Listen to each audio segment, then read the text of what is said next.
सबको मेरा राम राम। मैं अंजलि तिवारी आप सबका स्वागत करती हूँ। आप लोग कैसे हैं? आशा करती हूँ आप लोग स्वस्थ और मस्त होंगे। तो प्लीज़ वीडियो में आगे बढ़ने से पहले आप लोगों से एक छोटी सी रिक्वेस्ट है।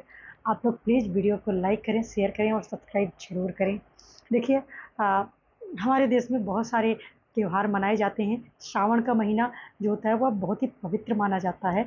इस महीने में बहुत सारे पर्व आएंगे, बहुत सारे त्यौहार आते हैं, तो जिसमें हरियाली तीज भी आती है। हरियाली तीज हरी चीज़ों का प्रतीक है।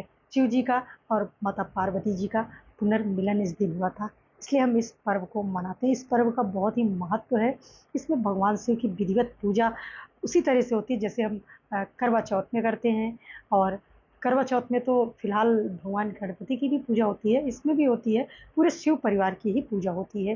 देखो, अपने परिवार में सुख और शांति के लिए हमें भगवान शिव का पूरे परिवार के साथ पूजन करना चाहिए। हमारे देवी देवताओं में भगवान शिव से अच्छा किसी का परिवार नहीं है। तो अगर हम उदाहरण में लेंगे तो भगवान शिव जी को ही लेते हैं। शिव जी की ही पूजा किया जाता है हमें अपने परिवार की खुशहाली के लिए। तो इसमें हम हरतालिका तीज जो हमारी भाद्रपद में आती है, उसमें हम हरतालिका तीज का व्रत करते हैं। जिस तरह से उसमें पूजा करते हैं, सेम उसी तरह से हरियाली तीज को भी हम मानते हैं। पर हर त्यौहार को हर जगह अलग अलग तरीके से मनाया जाता है। राजस्थान में अलग तरीके से मनाया जाता है, हमारे उत्तराखंड में अलग तरीके से मनाया जाता है, यूपी में अलग तरीके से मनाया जाता है। तो जिसके यहाँ जैसे मनाया जाता है वो उसी तरह से मनाएं। लेकिन इसकी व्रत की विधि जो है वो लोग निर्जला व्रत करते हैं। शाम को बहुत सारी जगहों पे व्रत का पारण कर लेते हैं, यानी व्रत में वो खाना वगैरह खा लेते हैं। लेकिन इस व्रत में भोजन नहीं किया जाता है। जो व्रत नहीं रह सकता है तो शाम को भोजन ले सकता है। जो व्रत नहीं रहता, पूजा उन्हें भी करनी चाहिए। इस दिन पूजा का बहुत विशेष महत्व है और इस दिन हरी चीज़ों का, हरी वस्तुओं का दान देना चाहिए हमें। देखिए, हम पूजा की विधि की बात करेंगे इस दिन। अ, तो पूजा की विधि है कि भगवान शिव की पूजा प्रदोष काल में ही की जाती है। प्रदोष काल सूर्यास्त से आधे घंटे पहले और आधे घंटे बाद का समय प्रदोष काल का समय होता है। प्रदोष काल में ही भगवान शिव की पूजा उत्तम मानी जाती है। तो इस दिन सुबह सुबह आप जल्दी उठें, थोड़ा सा उठ करके नहा धो के, मतलब घर को साफ सुथरा करके, झाड़ू पोछा वगैरह करके नहा धो के आप हरा वस्त्र धारण करें, बहुत ही अच्छा होगा। हरा वस्त्र ही पहनते हैं इस दिन। तो हरा वस्त्र, हरी चुनरी, हरा सूट सलवार, जो भी जो पहनता है वो हरा धारण करें। एक दिन पहले आप अपने हाथों में मेहंदी जरूर लगवाएं। उसके बाद हम अपने पैरों में सुबह ही महावर लगा लें, हम अच्छे से तैयार हो जाएं सुबह ही। और भगवान शिव की, यदि आपके घर के आसपास कोई शिवालय है तो आप शिवालय में जाइए, जल चढ़ाइए, दूध चढ़ाइए, शहद चढ़ाइए, अक्षत चढ़ाइए, काला तिल चढ़ाइए। भगवान शिव को पुष्प अर्पित करिए, विशेष पुष्प, कनेर का, पीले कनेर का पुष्प, लाल कनेर का पुष्प। सबसे अच्छा कमल का पुष्प होता है। कमल का पुष्प मिल जाए तो हजार पुष्प और एक कमल का पुष्प बराबर है। तो कमल का पुष्प, और सबसे मेन चीज़ है बेलपत्र अर्पित करिए भगवान शिव को। सुबह तो ये पूजा करते ही है हम मंदिर में जाकर, लेकिन शाम को हम अपने घर पे पूजा करें। हो सके तो जिसके यहाँ शिवलिंग है वो शिवलिंग की करे, नहीं तो हम पार्थिव शिवलिंग बनाए काली मिट्टी से। भगवान शिव की पार्थिव शिवलिंग बनाए, गणपति बनाए छोटा सा, और माता पार्वती का प्रतीक हम छोटी सी पिंडी छोटी छोटी बना लें। दो कार्तिकेय को बना ले पिंडी के रूप में, और नंदी को भी बना ले, यानी पूरा शिव परिवार ही हमें बनाना है। जब भी हमें पूजा करना है तो शिव परिवार के साथ ही करना है। बनाने के बाद हम सर्वप्रथम उसे चौकी ले लें, चौकी पे हरा कपड़ा बिछाएं। देखिए, हर चौकी पे लाल कपड़ा बिछता है, लेकिन इस व्रत में हरा कपड़ा बिछेगा।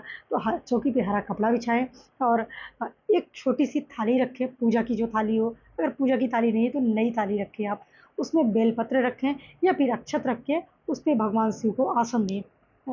जो हमने बना रखा है पार्थिव शिवलिंग, उसको आसन दें। शिव परिवार को पूरे कलश रखें। सबसे पहले अष्टदल कमल बना लें, उसके ऊपर कलश रखें। कलश के जल में गंगा जल, सादा जल और लौंग का जोड़ा, इलायची और सुपारी, एक गांठ हल्दी और एक सिक्का जरूर डालें। उसके ऊपर आप आम का पल्लव रखें, उसके ऊपर एक कटोरी रखें, कटोरी में चावल रखें। चावल के ऊपर आप या तो दीपक रखें या फिर आप श्रीफल को किसी उसमें लपेट करके रखें। चुनरी में, श्रीफल को चुनरी में, चुनरी नहीं है तो कलावे में लपेट करके श्रीफल रखें। और हम कलावे की भी पूजा करें। हर पूजा में हमें कलावे की भी पूजा करनी चाहिए। कलावा हमारे शरीर की रक्षा करता है, हमारी रक्षा करता है, उसे हम रक्षा सूत्र कहते हैं। ठीक है, तो इस तरह से कलश रखें और दीप प्रज्वलित कर लें। उसके बाद हम शिव जी को सर्वप्रथम गंगा जल से स्नान करवाएँ, उसके बाद हम दूध से स्नान करवाएँ, फिर गंगा जल से स्नान कराएँ। गंगा जल यानी शुद्ध जल में गंगा जल को मिला लें। उसके बाद हम शहद से स्नान कराएँ, फिर हम गंगा जल से स्नान कराएँ, फिर हम शक्कर से स्नान कराएँ जिन्हें हम चीनी कहते हैं। फिर मतलब हर चीज़ चढ़ाने के बाद हमें शुद्ध जल ज़रूर चढ़ाना है। उसके बाद हम लास्ट में बेलपत्र चढ़ाएँ भगवान को, पुष्प चढ़ाएँ, माला चढ़ाएँ। हमें अपने कलश पर भी माला एक ज़रूर चढ़ानी है। अगर कमल का फूल है तो कमल का फूल चढ़ाएँ, कनेर का फूल है तो कनेर का चढ़ाएँ। मदार का पुष्प आपके पास है तो आप मदार का पुष्प भी भगवान शिव को अर्पित करें।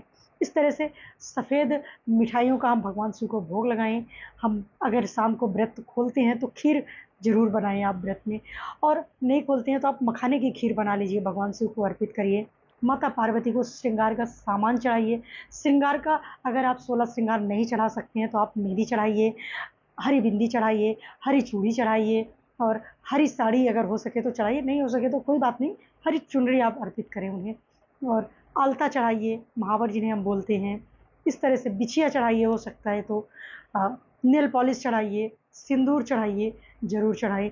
और हम सिंदूरिया जो हमें हमारी शादी के टाइम मिलता है, उस सिंदूरियों को हम उसी सिंदूरिये से, जूठी नहीं होनी चाहिए, उस सिंदूरिये से ही सिंदूर अर्पित करें। भगवान गणपति की पूजा करें, कार्तिकेय भगवान की पूजा करें, माँ पार्वती की पूजा करें, नंदी की पूजा करें। हम भगवान गणपति को दुर्बा अर्पित करें। ये छोटी-छोटी चीज़ें हैं जो आप पहले वीडियो देख कर के नोट कर लें और सामान को ले लें, क्योंकि अचानक से उसी दिन हम सारे सामान नहीं इकट्ठा कर पाते हैं, कुछ न कुछ कमी रह जाती है। तो पूजा में दुर्बा भी रखें ज़रूर।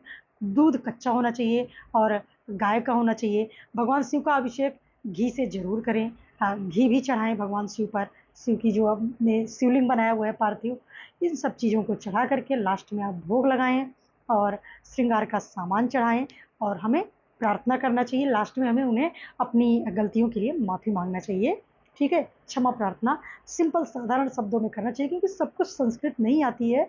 पंडित जी वाले जो भाषा भाई उन लोगों को ज्ञान होता है, उतना ज्ञान हम साधारण लोगों को नहीं होता है। तो इस तरह से हमें कर लेना चाहिए छोटी-छोटी चीज़ों को, और शाम को आप फिर जल ले सकते हैं, फल ले सकते हैं।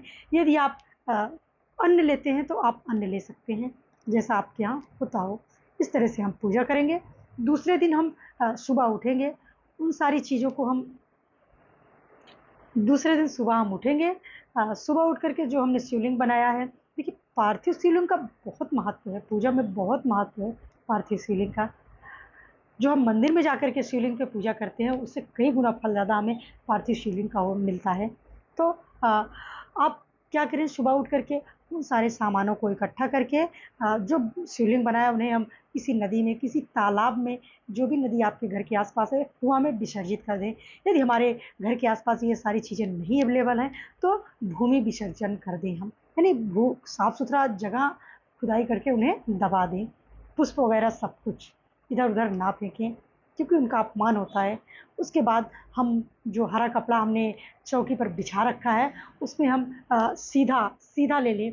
सीधे में जैसे हमारे यहाँ कहते हैं कच्ची दाल, चावल, आटा, अ अ, और सब्जियाँ, फल, घी जो आप दे सकते हैं, उन सबको बाँध करके, और जो श्रृंगार का सामान चढ़ा है उसमें से हमें कुछ प्रसाद में ले लेना चाहिए। बिंदी ले लीजिए आप, सिंदूर ले लीजिए, या फिर चूड़ी, एक चूड़ी डाल लीजिए अपने हाथ में। डाल करके बाकी चीज़ों को हमें किसी ब्राह्मण को दान दे देना चाहिए, किसी सुहागन ब्राह्मणी को दान कर देना चाहिए सीधा भी, और उन श्रृंगार के सामानों को भी दान में दे देना चाहिए। और यदि आप दूसरे दिन ब्राह्मण को बुला करके भोजन करवा सकते हैं तो अति उत्तम है, आप भोजन करवा के फिर खुद भोजन ग्रहण करें। लेकिन जो शाम को ही व्रत पारण कर लेते हैं, उन्हें क्या चाहिए, उन्हें शाम को यदि हो सके कोई ब्राह्मण मिले तो उन्हें बुला के भोजन करवा दें। नहीं मिलता है तो कोई बात नहीं, ये खाना आप गौ माता के नाम से निकाल दें, उसके बाद ही आप ग्रहण करें। जितना कि एक ब्राह्मण खाना खाएगा, उतना ही सारा खाना आप गाय के नाम से निकाल दें, उसके बाद ही आप अन्न को ग्रहण करें। दूसरे दिन श्रृंगार का सामान, फल वगैरह आप मंदिर में दान दिलवा दें, किसी सुहागन महिला को, किसी सुहागन ब्राह्मणी को दान दे दें। इस तरह से हम पूजा करते हैं। सबके यहाँ की अलग-अलग विधियाँ होती हैं, तो अपने यहाँ के का जो रीति-रिवाज है, उन्हें हमें तोड़ना नहीं चाहिए। अ, लेकिन अगर हमें कहीं से कुछ अच्छी चीज़ें अच्छी लगती हैं, कोई सही चीज़ जानने को मिल रही है, तो उसे हमें ग्रहण भी कर लेना चाहिए। तो इस तरह से हमें करना चाहिए। बस इसी के साथ इस वीडियो को एंड करूँगी। वीडियो भी बहुत लंबी हो गई है, तो बस नई वीडियो पाने के लिए प्लीज़ आप लोग चैनल को सब्सक्राइब करें और वीडियो को लाइक और शेयर ज़रूर करें।